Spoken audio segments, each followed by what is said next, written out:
de vous retrouver pour cette nouvelle question cuisine thérapie de la semaine, qui n'est pas une question en fait, qui est une proposition, celle de remettre votre enfant libre aux commandes en cuisine. Donc de vraiment vous refocaliser sur cet enfant libre. Alors peut-être que cette notion d'enfant libre ne parle pas à tout le monde, et dans ce cas-là, je vais prendre quelques minutes pour vous expliquer de quoi il s'agit. L'enfant libre, c'est avec 5 autres états du moi, un concept d'analyse transactionnelle. Donc, l'analyse transactionnelle, c'est une théorie de la communication et des relations. C'est quelque chose qui permet de modéliser comment est-ce qu'on fonctionne les uns avec les autres et qui nous décrit en fait 6 états du moi. Alors, ces états du moi, il faut comprendre ça comme des facettes de notre personnalité, des parties de nous-mêmes qu'on a tous en nous, peu importe l'âge qu'on est, peu importe l'expérience de vie que l'on a, on a toutes et tous ces 6 facettes de notre personnalité. Et l'enfant libre en est une d'entre elles. Alors, je vais commencer par les autres facettes. En fait, on commence souvent par les facettes du parent. Et on a 2 parents selon l'analyse transactionnelle. On a à la fois le parent nourricier, qui est vraiment dans le côté de prendre soin, d'être vraiment dans l'accueil, dans le côté être au petit soin pour la personne, etc. Donc vraiment faire en sorte de prendre soin de soi, mais aussi des autres. Donc ça, c'est vraiment le côté nourricier, le parent nourricier qu'on a en nous. Et encore une fois, qu'on soit parent ou pas, on a un côté parent nourricier, quand bien même on est un petit enfant, ou quand bien même on est un adulte sans enfant dans la vraie vie. Donc, il y a ce côté parent nourricier et puis il lui fait face ce qu'on appelle le parent normatif. Donc, le parent normatif, c'est celui qui va édicter les règles, qui va dire ce qui est bien, ce qui n'est pas bien, qui va vraiment donner le cadre finalement. Et évidemment, c'est très important d'avoir aussi cet aspect-là dans sa personnalité parce que de la même façon que c'est important de prendre soin de soi et des autres, c'est aussi important de le faire en respectant un certain nombre de règles, un certain nombre de cadres finalement. Donc ça, c'est pour les parties parents. Après, il y a une partie qu'on appelle la partie adulte en analyse transactionnelle. L'adulte, c'est la partie qui est capable de planifier, qui est capable d'anticiper. C'est la partie qui est vraiment objective, qui réagit un petit peu comme un ordinateur et qui est capable vraiment de tout rythmer, de tout organiser finalement. Et puis après, il y a la partie qu'on appelle la partie enfant. Et là, c'est subdivisé en 3. Il y a à la fois l'enfant soumis, qui, comme son nom l'indique, est vraiment dans le respect des règles, qui est dans le respect du cadre, qui souvent a du mal à sortir des sentiers battus, qui fait exactement ce qu'on attend de lui, qui se conforme finalement à ce qu'on attend de lui. Ça, c'est pour l'enfant soumis.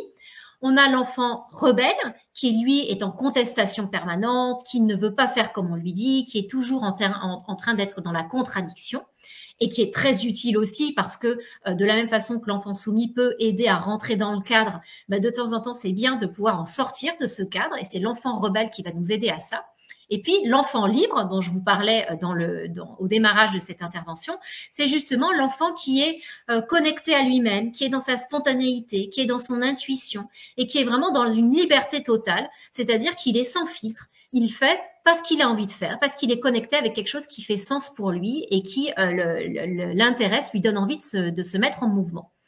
Alors évidemment, quand on reprend ces 6 types de personnalités, ces 6 états du moi, comme l'appelle l'analyse transactionnelle, quand on les reprend à l'aune de la cuisine, eh bien effectivement, quand on cuisine, on a tous aussi ces 6 états du moi. Alors, plus ou moins en fonction de comment est-ce qu'on cuisine, mais on a tous forcément un parent nourricier, c'est-à-dire quelqu'un qui a envie de prendre soin, qui a envie d'acheter des bons ingrédients, qui a envie de se faire plaisir et de faire plaisir à l'autre, qui est dans le côté vraiment nourricier du parent et qui va du coup être vraiment dans ce côté, voilà, faire plaisir, prendre soin, faire en sorte que tout le monde soit heureux de ce qui se passe en cuisine, etc.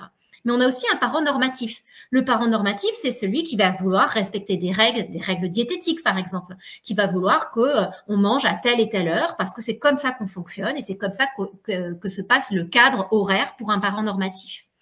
On a un côté adulte, évidemment, en cuisine.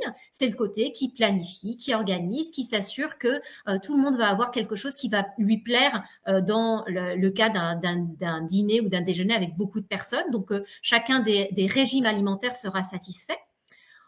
On a l'enfant soumis, celui qui fait exactement ce qu'on lui a dit, qui est souvent d'ailleurs en pilotage automatique en cuisine, qui se conforme à ce qu'on a décidé pour lui, sans forcément interroger ses propres envies.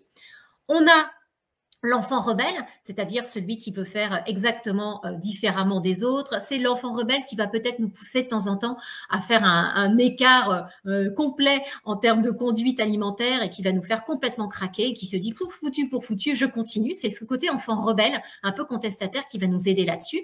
Et bien sûr, l'enfant libre, c'est en cuisine, à mon sens, l'état qu'il faudrait, en règle générale, qu'il faudrait qu'on honore le plus possible, parce que c'est celui qui est connecté avec ses émotions, qui est connecté avec ses sensations corporelles, qui est connecté avec la joie, de la créativité, avec l'imagination, qui est vraiment dans l'instant présent finalement, et qui est vraiment dans ce plaisir de faire, de suivre sa créativité et d'être vraiment dans le côté complètement spontané et complètement intuitif de la cuisine.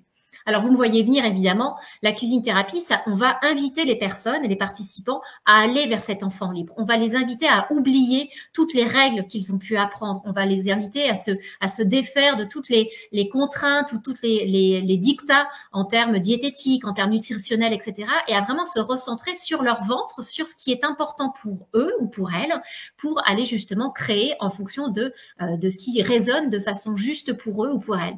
Et la cuisine thérapie, ça va vraiment être ça. Ça va être d'inviter chacun et chacune à se reconnecter avec cette partie libre, cette partie spontanée, cette partie qui n'est pas dans le mental, qui est dans le corporel, qui est dans le sensoriel, qui est dans l'intuitif. Et c'est ça qui va permettre de faire émerger des émotions et de travailler un petit peu le langage inconscient, le langage métaphorique. Donc, si tout ça vous parle et si vous avez envie d'en savoir un petit peu plus, je vous propose deux choses. Déjà, moi, je vais vous poster dans les commentaires un article que j'avais écrit il y a quelque temps sur le sujet qui va reprendre vraiment ces 6 états du moi. Donc, ça va vous permettre peut-être de poser un petit peu plus les concepts.